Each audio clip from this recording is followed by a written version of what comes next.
Nilqakom għal programm ieħor Politico. Illum fil-studio miegħi għandi l-Sinjura Marija Borġ Vella. Nilqak fil-programm. Grazzi tal-istedina. Ma, tista' tgħidilna daqsxejn fuq minn inti u x'tagħmel f'ħajtek? Mela, jiena edukatura, jiena by this time jiena assistent kap ta' skola primarja, jiena 25 sena naħdem dan ix-xogħol. Żewġa u għandi żewġ tfal, so naħseb dik l-ikbar missjoni tal-ħajja li tkun mhux vera. Ekku. Mela, spiss naraw kemm titkellem ovvjament fuq is-social media dwar id-drittijiet tal-immigranti illegali. Għala ħassejt il-bżonn li tagħmel da f'dal pajjiż? Ara, is-suġġett minn dejjem kien daqsxejn kontroversjali, ġifieri kien hawn snin meta l-immigrazzjoni kienet ikbar milli għandna llum għaliex amministrazzjonijiet preċedenti kienu jażlu illi idaħlu ħafna iktar immigranti, dawk li aħna nsejħulhom irregolari.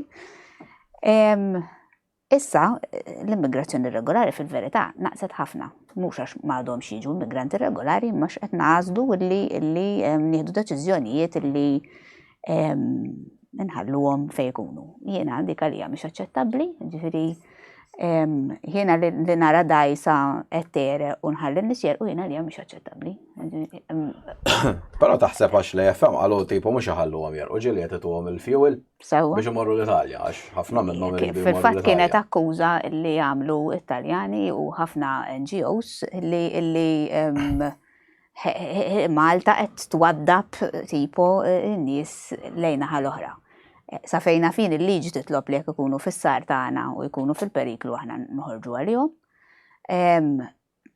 La li qed jinqala ma nafx ġifieri għalfejn qed jinqala skont figuri li ġew released aħna daħħalna persuna waħda dis-sena, ġifieri m'hawnx il-kwantitajiet li qed ngħidu bihom. Sa fejn informata jiena ċ-ċentru l-magħluq u l-miftuħin mhumiex mimlijin bin-nies, ġifieri m'hemmx xi overpopulation ta' barra minn hawn. L-iktar li ddejjaqni jiena hi illi nixtieq nkun naf l-għażla min qed jagħmilha li ma noħorġux insalvaw in-nies u li qed jerqu ħadd ma jista' jiġħadha, ġifieri jkun hemm ħafna dgħajjes li jerqu u nies li jerqu fosthom tfal. Għaliex qed noħduha din l-għażla ġifieri għaliex qed nagħmluha. Għaliex qed ngħidu li m'hawnx burden sharing, għaliex qed nibżgħu li l-pajjiż ġie overpopulated, għaliex nibżgħu mill-opinjoni popolari tan-nies, għaliex suwed, ġifieri għandi ħafna mistoqsijiet illi jew ma ġewx imwieġba jew ma jridux jiġu mwieġba. Tal-overpopulation ma naħsibx żgur għax għalkemm li jiġu bid-dgħajsa mhux jaċċettaw, però nafu li qed jiġu 20-30 elf ruħ b'mod legali fis-sena. U dik żgur li le. Issa però inti temmen li ġo pajjiż, kwalunkwe pajjiż, għandu dak li jkun jaqbad u jidħol hekk irid jidħol. Tipo, m'hemmx channels legali. Ħanibdew minn hemm aħna għandna l-immigrazzjoni illi qed nażlu li nagħmluha aħna għax għandna bżonn il-ħaddiema u m'hemmx problema fiha sakemm dawn nistmawhom ta' nies, joqogħdu ta' nies u nħallsuhom ta' nies. Għandna n-nies li jiġu passaport li jixtruh, dak jidher li m'għandix problema bihom lanqas.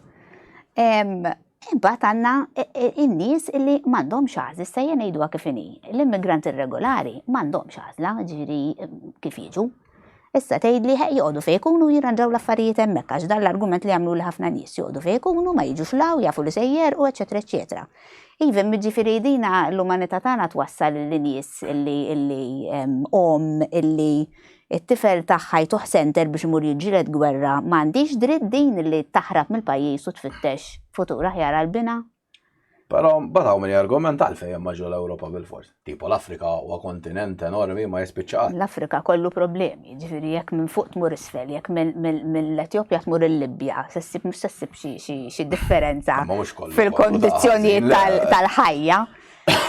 L-Ewropa tattira n-nies, ġifieri sa ftit ilu jew għadna hekk l-Ewropa hija cradle of civilization, ġifieri aħna suppost li drittijiet tal-bniedem huma priorità għalina, neħdu ħsieb in-nies suppost kemm minn kull lat, allura naħseb li kieku nkun jiena qed infittex x'imkien naħseb li hawn inħares lejn l-Ewropa. Però taħseb ukoll li qed ibellaw ilhom ġili kontrajt jiena juruhom tipo film sodi kif ngħixu fl-Ewropa. Meta fil-verità qed tinbidel ukoll xejn. Ukoll tipo dan hemm jekk qabel kien kulħadd komdu.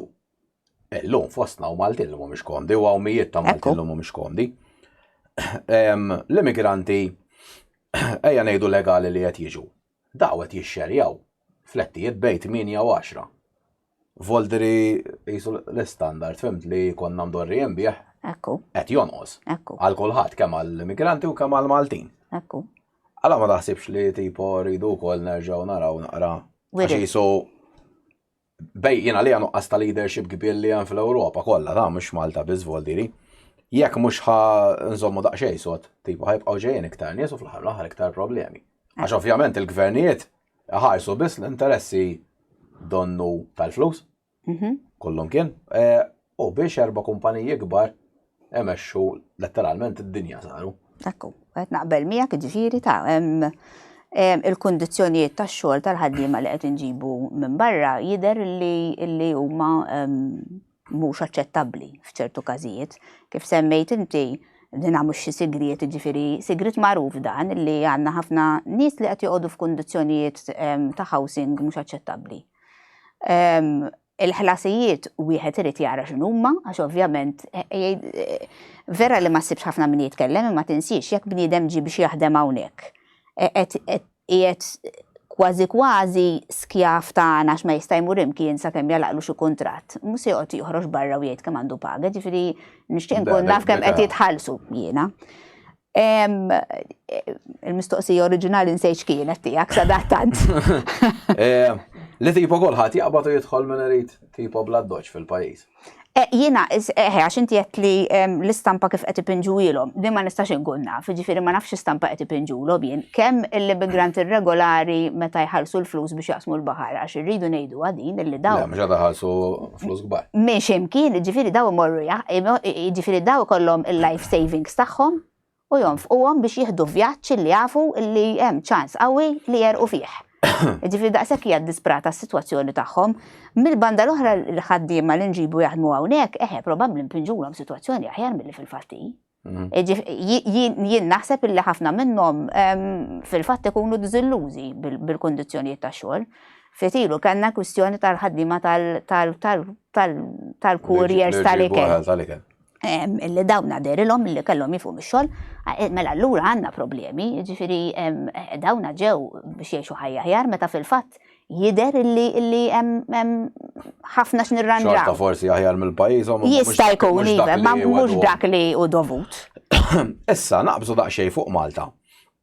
Malta, is-sajs ta' Malta u li hu. Aħna jinfaq minnu fil-fema tiegħi diġà konna overpopulated.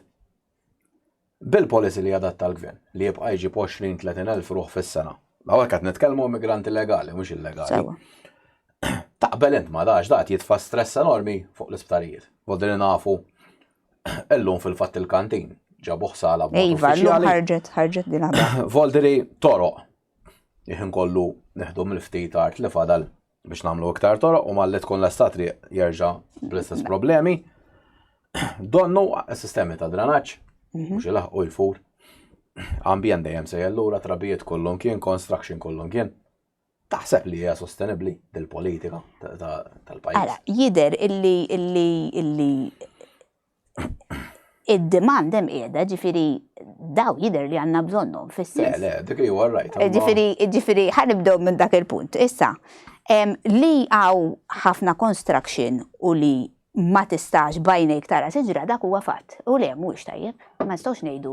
Ġifieri ma nippretendix li Malta tibqa' prasjepju, imma ma nippretendix li kemm tara bajnejk nara konkos. Ġifieri x'imkien ħamħaw irridu nsibu l-bilanċ. Iva, definitely. Il-bilanċ mhux qiegħed. Imma ġifieri jien għandi problema, il-min jagħti tort lill-ħaddiema barranin. Il-ħaddiema barranin qed ifittxu opportunità li tajnihom aħna. Imma allura daw x'tort għandhom. Le, però tal-construction mbagħad qed jużaw l-istess argument fehmm aħna qed nibnu. Għaxaw id-demand. Mux bżon fej jitfaw. Ġifiri, fair enough, imma ma naħsibx li l-flets qed jixtruhom il-ħaddiema barranin. Ġifiri bil-pag. Le, Maltina, bla dubju, Volderi. Definitely ma naħsibx li hu l-każ, ġifiri.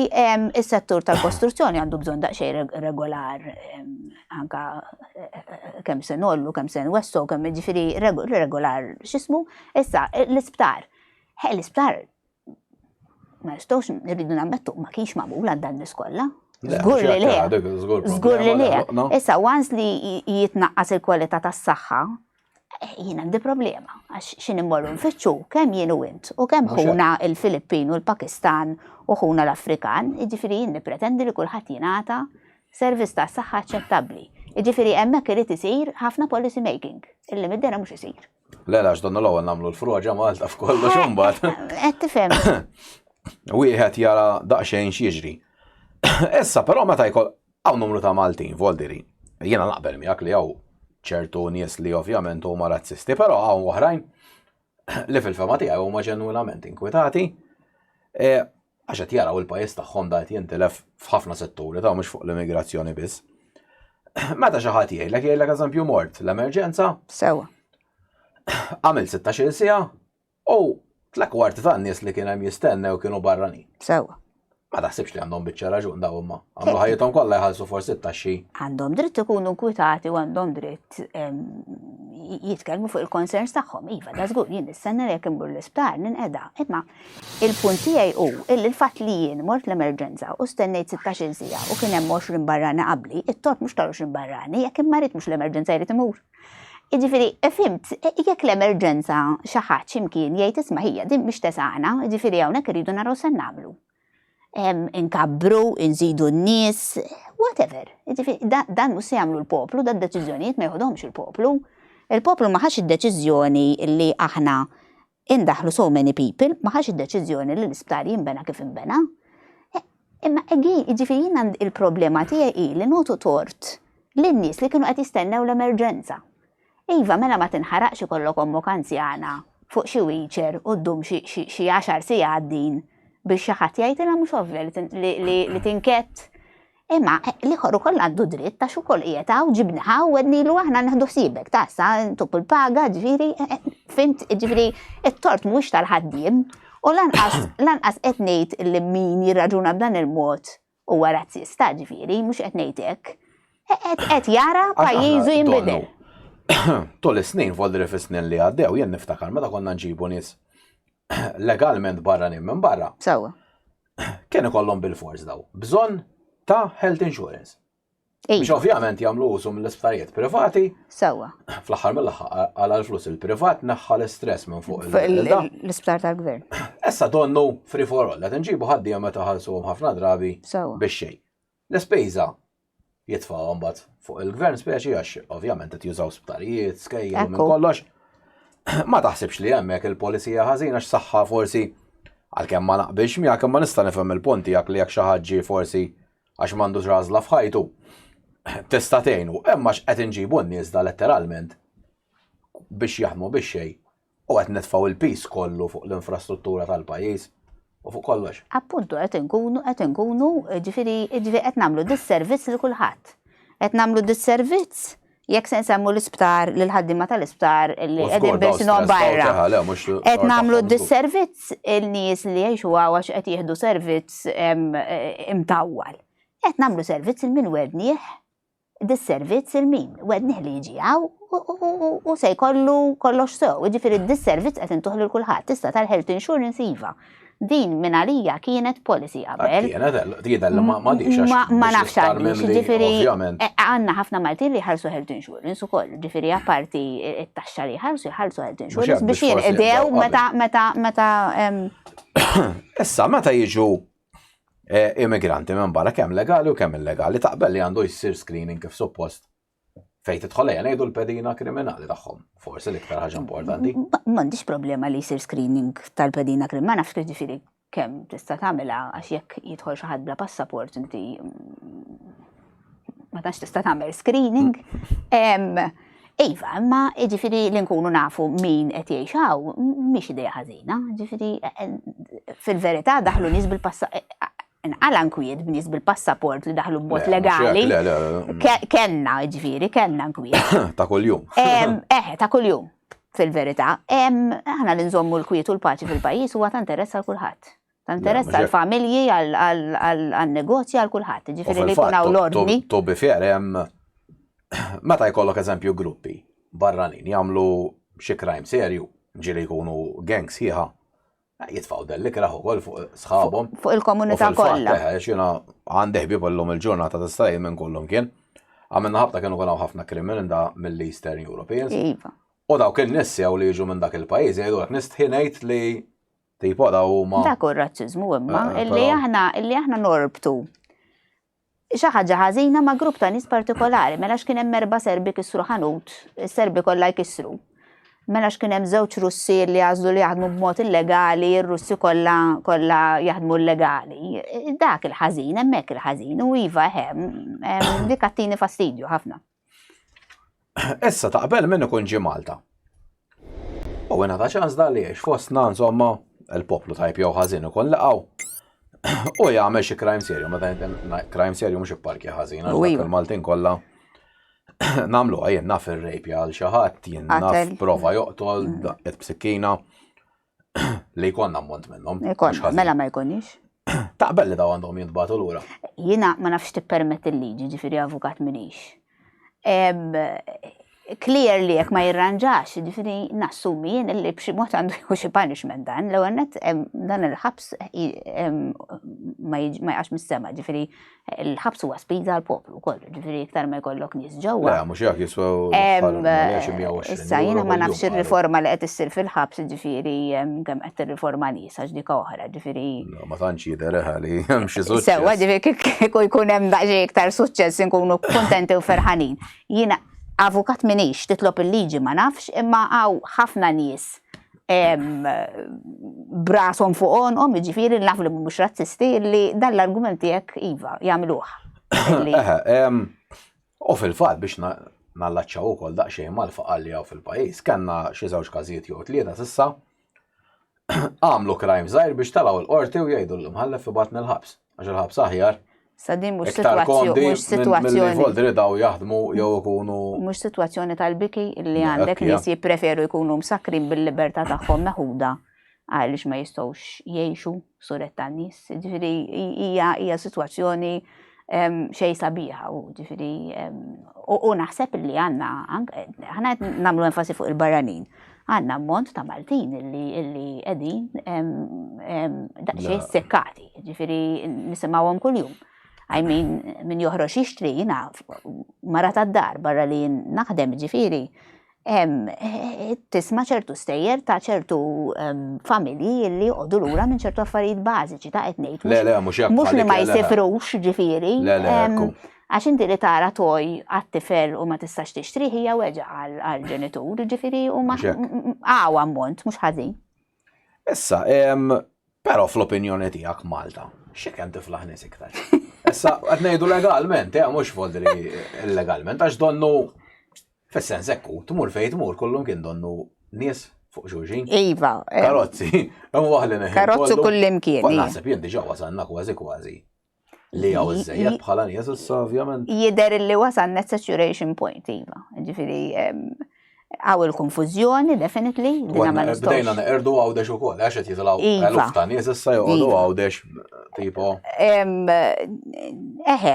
Il-karozzi naħseb li l-maġġor parti tagħhom mhumiex tal-barranin biex ngħidu kollox, ġifieri aħna pjuttost. Li ħarġu però fl-aħħar 4 snin minn ħarġu xi 24,000 karozza wkoll, fodri aktarhom huma ħafna. Huma ħafna, ġifieri aħna nistgħu nżommu nies milli jixtru karozza, le ma nistgħux. Imma ġifieri xi ħaġa x'imkien tissir, ġifieri għamilna trasport pubbliku b'xejn u jidher li għadha hemmhekk il-problema, ġifieri. U biex ngħidu kollox il-karozzi tal-linja ikunu mimlijin ħin kollu, fodri għax ħafna minnhom ikunu barranin fil-karozzi tal-linja, jekk tinnota, ġifieri jekk jinnota jkun hemm ħafna barranin, għax ovvjament ma jistgħux jiffordjaw jixtru karozza, ġifieri, jew jippreferu lilu, ma nafx, ma nafx kemm tiflaħ iktar Malta, ġifieri sinċerament m'għandix risposta għal din il-mistoqsija. Ximkien xaħat, ġifiri, rridu nikkalmaw naqra ġifiri. Jisu għam, bżon nerġaw morru forsi. We revisit the numbers. We revisit the numbers, so forsi u kol nibdaw nerġaw morru għal ftit xogħol ta' kwalità.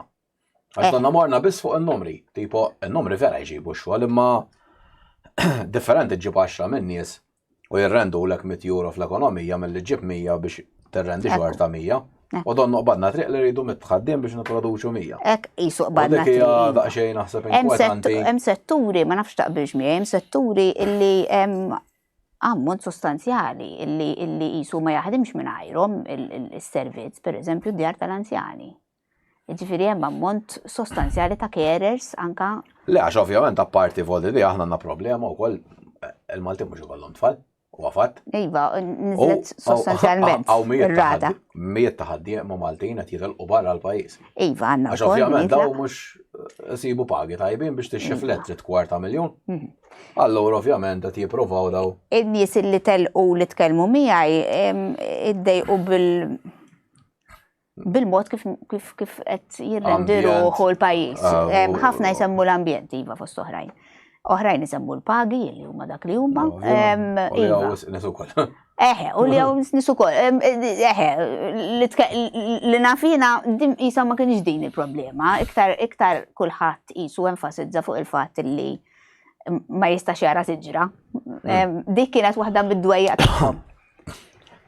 Issa l-lum il-ġurnata dek tara l-Partit Laburista bħala l-partit li kien benament off fis-sens li jagħti każ iż-żgħir ta' post il-kulħadd fejn joqgħodda. I mean, u kulħadd kien jgħix ħajja diċenti, ma kienx kulħadd sinjur u kien hawn ċertu element ta' faqar ukoll, imma ovvjament da tara minn fejn beda. Speċi kien hawn faqar enormi kważi across the board. Blaqal situ kien jgħidu. Eħe, taħseb li però llum il-Labour Party nbidel totalment u. Żgur li nbidel totalment, ġifieri ma nistennix illi ma jinbidilx għax iż-żmien jinbidel. Ġifieri jekk qed insemmu il-gvern ta' Mintoff fit-tmeninijiet kien hemm bżonn li jagħmel ċertu affarijiet, tipo pereżempju dak iż-żmien l-ikbar kritika kienet waħda minnhom intom forsi jextu aktar minni. Jien kont tifla fit-tmeninijiet illi ma jkunx hawn ċikkulata u ħafna ħaġa fuq ċikkulata. Il-punt kien li ħadda minn nies jagħmlu ċokkolata ġdin ma tantx ngħidu ġifieri li fetħu l-fabriki. Issa tista' tgħidli tajjeb mela jiena ma nistax nikol il-mars iva rajt imma ġifieri huma kienu affarijiet illi kienu bżonn jużi f'dak iż-żmien illi jsiru biex tgħin il-familji. Il-move tal-partit biex isir modern ma kienx idea ħażina, ġifieri li inti ma tibqax forsi ankrat ma dak il-passat u t-movja tkun modern. Jekk se nsejħulu modern, mhijiex idea ħażina, imma definitely ġifieri li mxejna naħseb jien. Insomma l-estrem morna li ħor. Ġifieri jekk tgħidli inti ġifieri ma narax wis elementi soċjalisti, issa ġifieri jiena nifhimha li Partit Soċjalista l-ewwel ma jġib l-ewwel huwa iż-żgħir, ġifieri tagħmel policies li dejjem jgħinu żgħir, illi għandek koppji li qed ibagħtu biex ixxu dar pereżempju. Hija waħda mill-pjagi li suppost jara jsib alternattiva ġusta. Sewwa. Anka l-fatt li għanna il-ħaddima li jider li qed jitħadmu bil-prekarjat dik hija waħda mill-fundamenti li suppost qed insabtu saqajna fuqha. Ġifieri dan il-xogħol jista' jkun li qed nara ftit inqas minnu żgur. Ġifieri il-move hemm qiegħda, ġifieri kieku ħaj u Mintoff probabbli. Kien jaqsam il-partit Probabbli gerger xi naqra ġifieri. Issa, domanda oħra. Taf li f'Malta ovvjament hawn numru ta' ġenituri li jadottaw tfal mill-Afrika. Taħseb però li huwa ħażin li nqablu daw it-tfal għax daw fl-aħħar mill-aħħar isiru Maltin. Ma ġibhom hawnhekk. Ikun hawn naqabbilhom man nies li jiġu bid-dajsa. Mela. X'inna rħom totalment ċaġ differenti. Mela. Ġi adulta 30 sena. Sewwa. Ara ħanejdlek kif nirrispondi għadin jien. Mela, jiena għandi żewġ tfal adottati jiena u r-raġel għandna żewġ tfal adottati mill-Etjopja li ġew meta kellhom sena. Jsir proċess biex daw jiġu Maltin, tista' tgħid jiġu Maltin, jiġifieri legalment Afrikani kienu u Afrikani għadhom. Fis-sens ma ovvjament for all rights and purposes biex jgħixu għaw irid ikollhom ċittadinanza Maltina. Jiena meta jgħiduli hekk anke ħbib tiegħi jgħiduli dan l-istatement li għamilt int, insaqsi din mistoqsija li kieku it-tfal tiegħi ma adottajnihomx aħna u ma adottathom l-ebda koppja Ewropea oħra u kienu jibqgħu l-Afrika. U jiġu bid-dajs issa, għandhom 11 sena forsi suq. 9 snin oħra daw kienu ddeċidew. Iva ma daw mhux l-istess żewġ persuni baqgħu. Mhux l-istess żewġ titfal li għandi jien kienu se jkunu. Jiġifieri ġibtu baby. Ejsu differenti, nara ħajjen għal-menu. Imma għaliex tara differenti, għara din interessanti tara minn barra. Għajmin tfal, ovvjament daw bdew il-ħajja, bdew totalment għawek. Xaħat 20-30 sena. Eġġu pajis ieħor. U se jsib iktar diffiċli biex jintegra. Tiegħu li ovvjament ġielu ma jkunx jista' jibdela xi fil-li. Ngħidu għak kifini anke u kellhom mol ngħixin għall-argument iċ-Ċina. Iva, nsibuha diffiċli. Mhux ħansir Ċiniż, jew tipo ngħix forsi kif jgħixu huma. Diffiċli ħadd tkun anke jekk ikollok all the good intentions. Sewwa. Iżda naħseb it-tfal meta jiġu ta' sena hija differenti għax trabbew. It-tfal trabbew u ġew u believe me ġifieri ġew Maltin iktar mill-Maltin. Għax ħobbu l-festa. Fimni. Traditions ta' Maltin. Iva, imma ġifieri mhux dak li għamilhom kif se naqbad ngħidlek. Ġifieri iva jekk jiġi persuna ta' 30 ħajsib iktar diffiċli biex jintegra by all means, ġifieri ma jfissirx li impossibbli li jintegra ma lanqas. Ġifieri għandna ħafna nies barranin. Per eżempju, ħansemmi kas partikolari, meta ġi l-Papa f'Malta, l-tfal ħadnihom ħalfar meta kien dieħel għand il-laboratorju tal-paċi għand Fader Mintov. U tfal tiegħi għandhom ħabta jitkellmu iktar bl-Ingliż. Illum it-tfal iż-żgħar għandhom din id-drawwa li jitkellmu iktar bl-Ingliż. Ovvjament, peressaw minn kollu. Kien hemm ħafna u kien hemm ħafna immigranti mill-Afrika qed jistennew il-Papa u ovvjament ġew ikellmuni għax raw it-tfal tiegħi. It-tfal tiegħi bdew ikellmuhom bl-Ingliż. Daw l-immigranti għalhom intom ma titkellmux bil-Malti u beda jitkellem bil-Malti. Jien saqsejtu qed inti fejn tallimtu l-Malti għalli aħna morru nitgħallmuh, ġifieri evening classes hemm xi evening classes, ġifieri mhux kulħadd isabbat saqaj.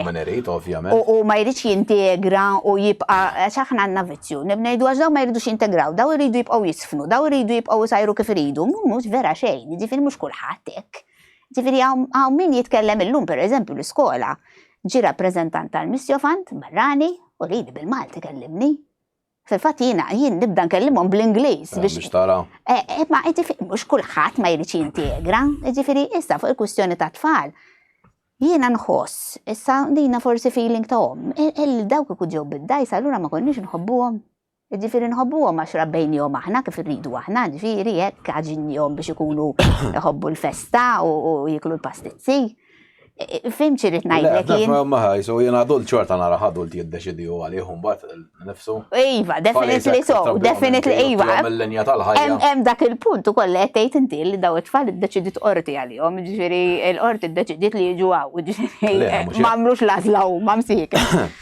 Issa, biex imur daqsxejn ukoll fuq li konna qed ngħidu qabel. F'Volder inti temmen f'dinja mingħajr burduri ta' xejn jew eżempju jrid ikun hemm xi forma. Eżempju, Malta ħna għandna ID card, passaporti u tista' il-pajjiżi kollha tad-dinja. Dak taqbel li spiċċaw tipo kulħadd jgħix fejn. Ara jiena inħossni ċittadina tad-dinja din li noqogħdu ngħidu xi proudly Maltija. Proudly, ma definitely so, ġifieri jiena għextaw inħoss ċertu gburija kif mexa l-pajjiż kif taqbad tgħid mix-xejn għandna li għandna llum, ġifieri. Imma ġifieri dan hemm bżonn noqogħdu dal-ħafna nazzjonaliżmu hekk, ġifieri l-Ġermaniżi għandhom din il-fruntiera u l-Afrikani joqogħdu hawn taħt. U tan-Nord qishom xi ħaġa dana, u t-Taljani l-tasqallija jgħidulhom għax dan le ma naqbilx miegħu. Ġifieri jien inħoss li t-tfal tal-lum għandna ntuhom l-idea li huma ċittadini tad-dinja. L-ID card x'tagħmilek ġifieri? Tittimbrak. Ma le għarajt it-tembrak, jemminti jembat kull pajis għandu r-regoli tijaw, il-leġijiet tijaw, kultura. Ifa fair enough. Ħanamlu kollox dik kulħadd jiġi naħseb jena. Fimni, li jkun hemm ċertu ammont.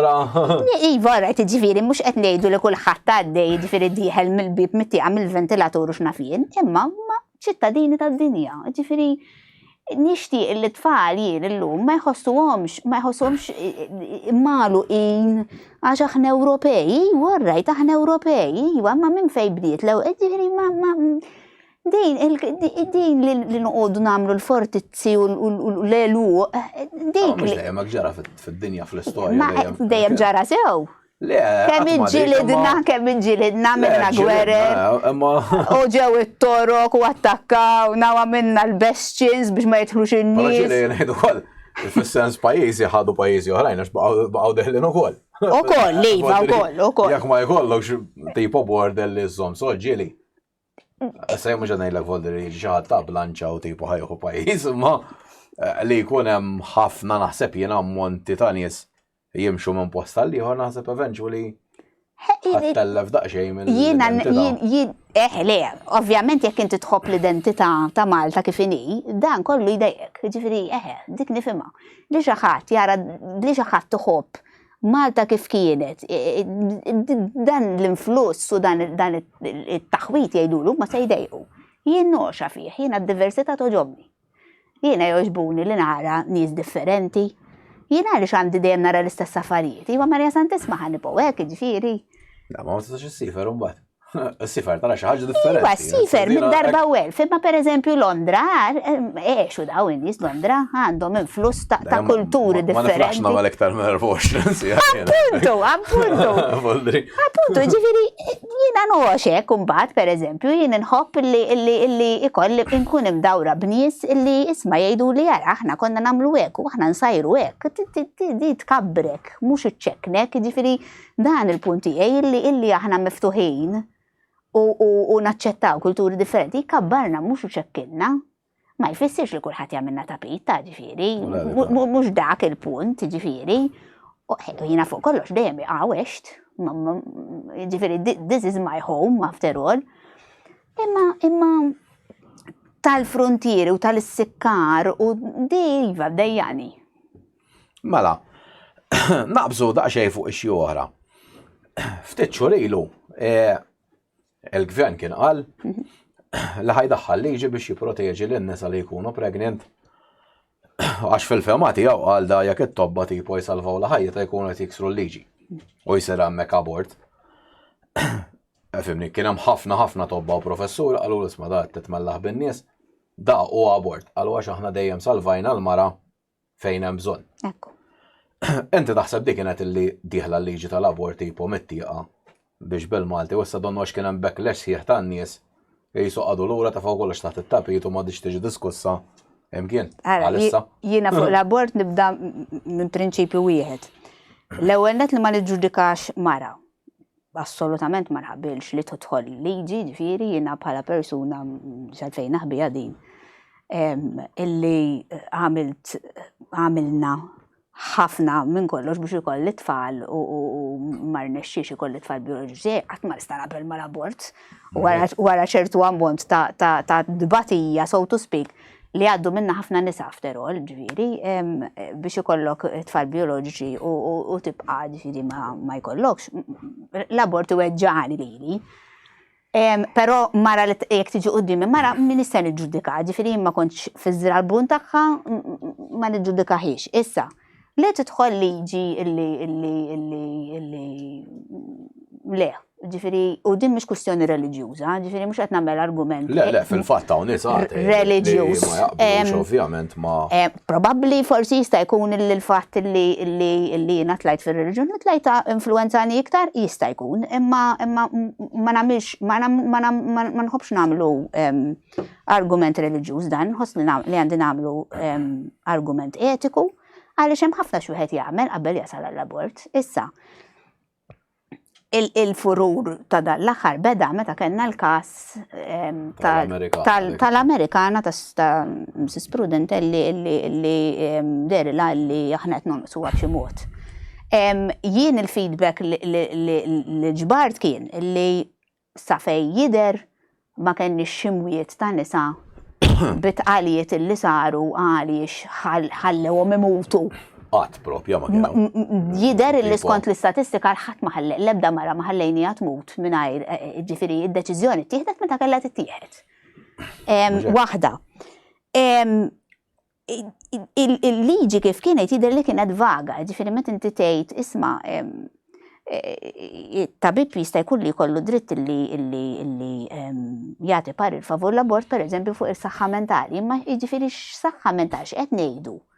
Jiġifieri persuna li tinċita li hija mdejqa għaliex hija tqila, ġifieri se nwettqu l-abort. In-nisa li jkunu pregnanti hija normali li jkollok element ta' dwejqa għax kulħadd jgħidli. Skużi tella kuljum. Huwa sagrifiċċju kbir li tagħmel il-mara biex tagħti il-ħajja, mhux hekk. Ġifieri jien dik kienet il-problema tiegħi fejn il-linja, ġifieri se nagħmlu u x'inhu huma l-kundizzjonijiet li ħajpermettu li ndaħlu l-abort. Ma naħsibx li kien diħel l-abort mit-tieqa, ma naħsibx konna sejrin sehem, konna se nibdew kif bil-mod. Ma naħsibx li kien se jidħol hemmhekk, ġifieri il-backlash kien hemm, imma kien hemm anke ħafna nies li qablu ma' din-liġi. Le, ovvjament hawn element li jriduh hemm. Però kif qed tajjeb inti l-liġi kienet donna ħadd tkun copy u paste ta' dik li hemm l-Ingilterra, l-Ingilterra kif qed tajjeb inti. Hekk ikollok tgħid għandi problema daqsxejn naf depression jew xi ħaġa. Taqbad u tmur. U tipo jisa l-unika ħaġa taqbad għandi depression ta' jiffirmalek. Jekk xejn irridu nkunu ċari, ġifieri fejn il-linja, ġifieri persuna bi problemi gravi, persuna bi problemi minuri, qed ngħidu fuq saħħa mentali dejjem. Affarijiet oħra mediċi jiena nifhimha illi t-tobba tagħna huma kapaċi biżżejjed li jieħdu deċiżjoni, nagħmlu x'għalfejn noqogħdu nagħmluhom nżommulhom idejhom dana 20 ta' snin ħadu deċiżjonijiet. Le, mhux hekk u donnu dejjem. Sa fejna fin dejjem fl-interess tal-pazjent u tal-mara, ġifieri ma kienx hemm fejn jidher li jien kienet storm in a teacup. Kif kienet il-liġi ġdida tal-IVF li għal snin sħaħ der li jien illi għamlet ħafna ġid, ma stgħux ngħidu li le, ġifieri l-liġi tal-IVF kif ġiet introdotta fil-bidu kienu ħafna koppji illi otherwise ma kienx ikollhom familja, ġifieri l-ewwel nett għaliex l-ispiża kienet kbira. It-tieni nett għaliex il-fatt li tagħmlu fil-pajjiż u toqgħu kumditax qabel ħafna koppji kienu jitilgħu barra. Bil-tanka mal-fatt li jkun hemm friża ma ninsewx li l-friża mhux dejjem tinżuża skopijiet estremi. Ġifieri konna pereżempju nisa illi ikunu qed jieħdu treatment u jiffriżaw biex meta jgħaddilhom. Mhux hekk jkun hemm il-possibilità li jsiru ommijiet. Imma mbagħad aħna ħadniha oltre u ġebbidniha u għedna missa jekk dan ikollu l-mart u jekk dan u kieku waqgħu kiser siju. Ġifieri hemmhekk il-ħażin li nibqgħu nġebdu sa fejn jidrilna aħna li nagħmluha ta' Le, prattikament jisna l-istorja dejjem terġa' tmur lura biex ikollok the perfect babies. Għaldri.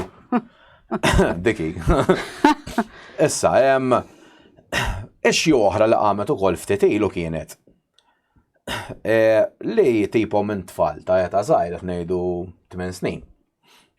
Ġo l-iskejjel jibdew jieħdulhom għaw speċi jisfnu xi drag queens u insomma dal-affarijiet biex fil-fema tagħhom jgħalmu fuq ġeneri differenti. Enti taqbel ma eta żgħira daqshekk jew forsi jkunu adulti jenna 14 year olds imbagħad biex speċi għax again illum fejn ħataqtaw. Volderi illum għandek kif rajt l-Awstralja speċi raġel ta' 40 sena jgħidha jħossu baby, volda joħroġ bid-dami bil-da. Da xorta ġeneru, illum il-ġurnata hekk di qed jgħiduha. Għala tfal ta' 8 snin ħatallhomhom dawn l-affarijiet. Ara fl-iskejjel tagħna sa fejna fihom biex id-drawwa, ġifieri ma jiġrux. Barra iva, barra mill-pajjiż iva, ikunu esposti għal dan, aħna għandna fl-iskejjel tagħna għandna l-programm tal-PSD illi ikollhom pjuttost tagħlim konservattiv u age appropriate, ġifieri. Le, mhux hekk ma tikber nifhimha, għax fis-sens. Naqbel miegħek ta' ġifieri li fis-sekondarja u mbagħad nibdew nesploraw daw is-suġġetti. Ġifieri 8 snin naqbel miegħek illi forsi l-età hija daqsxejn baxxa. Għalma jien ma ta' kellet 8 snin naħsebha minna saħħa. Ma kien assolutament tallimna xejn fuq sess. Għax aħna konna. Min jargalek ħażin, però l-verità konna naħdu pjaċir, aħna nlabu il-futbol. Ara, irridu nsibu bilanċ. Di proset, irridu nsibu bilanċ bejn li nħallu tfal jibqgħu tfal u l-innoċenza ta' tfal. Għax din naqset drastikament ġifieri. Qed jikbru b'mod it-tfal qed ikunu kbar f'kollox ħafna qabel ma aħna nippretendu li jkunu ġifieri. Li nagħlquhom u ma nurruhomx il-verità jiena dik ma naqbilx magħha. Ovvjament, imma mod kif tagħmel l-affarijiet. U li nħallu f'idej il-professionals, ġifieri aħna għandna fl-iskejjel hemm it-teachers tal-PSD li huma trained, hemm il-counselors diku l-oħra ġifieri ma niġrux qabel għax nitfixklu, ġifieri li taħbilhom it-tfal li ma nistgħux inti qatt ma semmilhom li hawn gejs, ma nistgħux insemmulhom li hawn familji mhux bħal tagħhom li ġifieri kodba kemm trid, imma li ma naġlux naqbel miegħek, ġifieri kollox fejn hu f'waqtu. Issa hemm domanda oħra. Temmen li f'dal pajjiż sar hawn nuqqas kbir fil-fema tiegħi almenu hekk ta' diskussjoni serja. Ħafna wkoll. Daħt naraw fodilu fuq ix-xandir nazzjonali fejn prattikament programmi ta' diskussjoni bidea differenti spiċċaw totalment. U wkoll li għalkemm ngħidu li hawn il-libertà tal-espressjoni. Issa jien mhux qed ngħidlek Foderico hate speech meta tipo ngħidlu noqtlu dak noqtlu l-ieħor. Imma donnu f'daqqa waħda kollox ġi hate speech.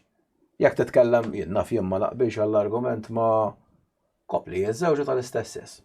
Issi biġat titellak il-qorti jew l-ieħor jgħid li skopra l-ġesu jew whatever, xi skopra f'ħajtu u ma baqax gej. Jiena li ma nafx kif tista' tkun imma insomma. Imma għax tkellem, intellawh il-qorti u nippruvaw nibgħatuh il-ħabs.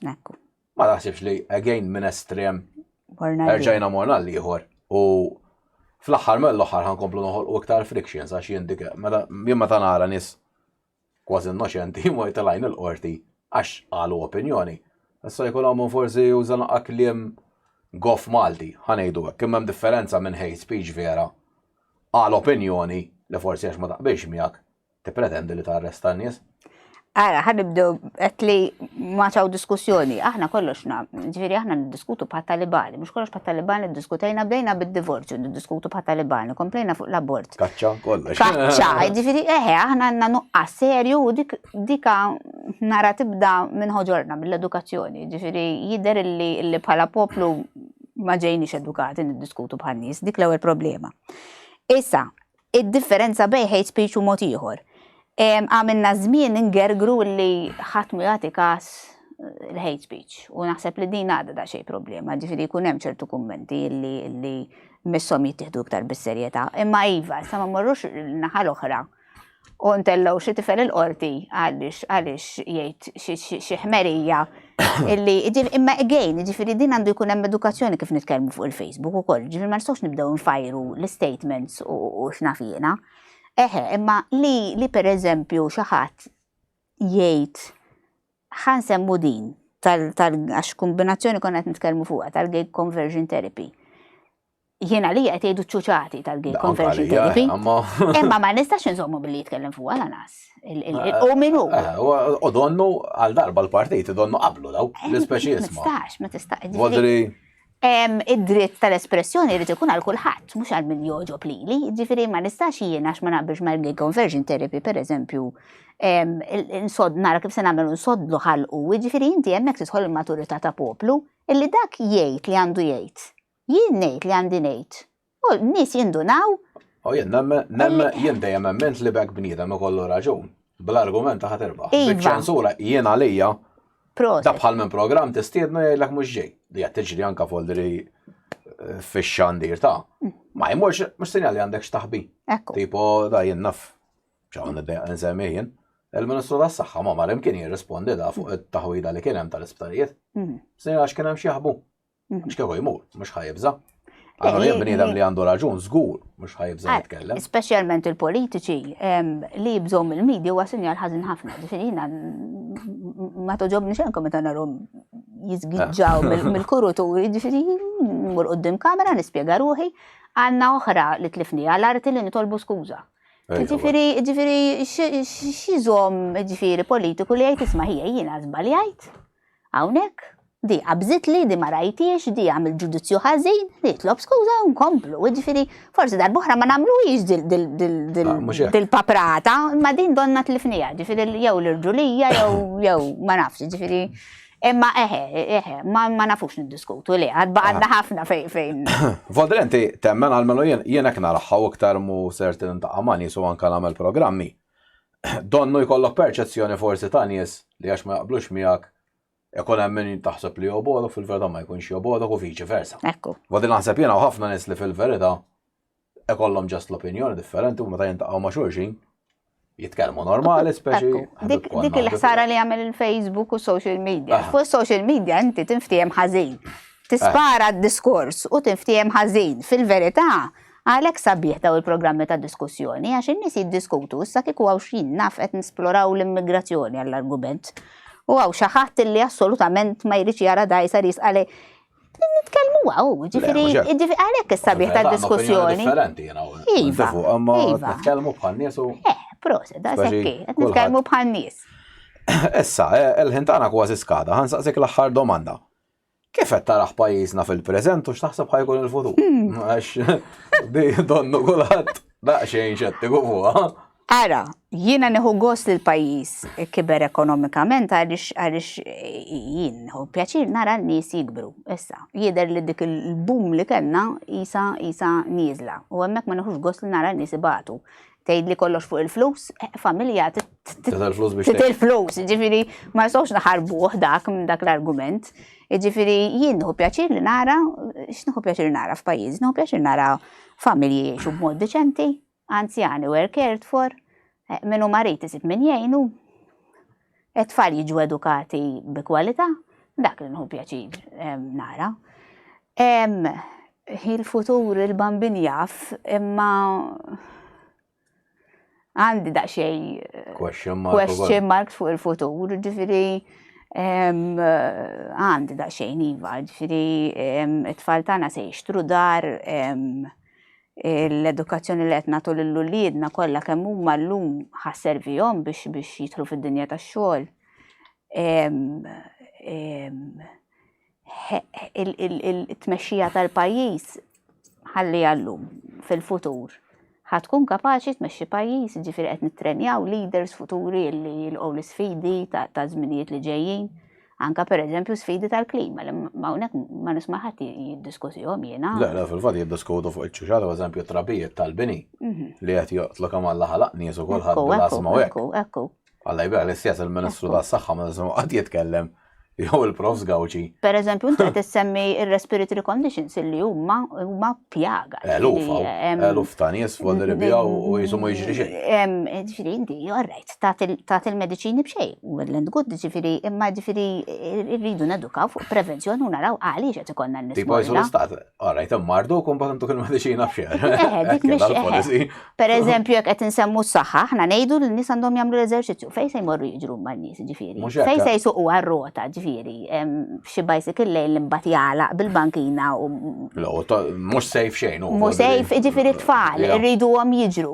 Mid-darba fejn se noħduhom jiġru imma fit-toroq kollha karozzi u jtajjarhom xi karozza, ġifieri dawn. Sfidi kbar. Iwa, huma. Sfidi kbar li jekk ma nittrenjawx leaders kapaċi ħambatu. Mela, nirringrazzjak ħafna l-qajt l-istadina tagħna għaddit kważi sija. Nispera l-qoddim forsi jkollna ċans nerġgħu nħallu ftit żmien u l-qoddim nerġgħu niddiskutu forsi affarijiet oħra wkoll.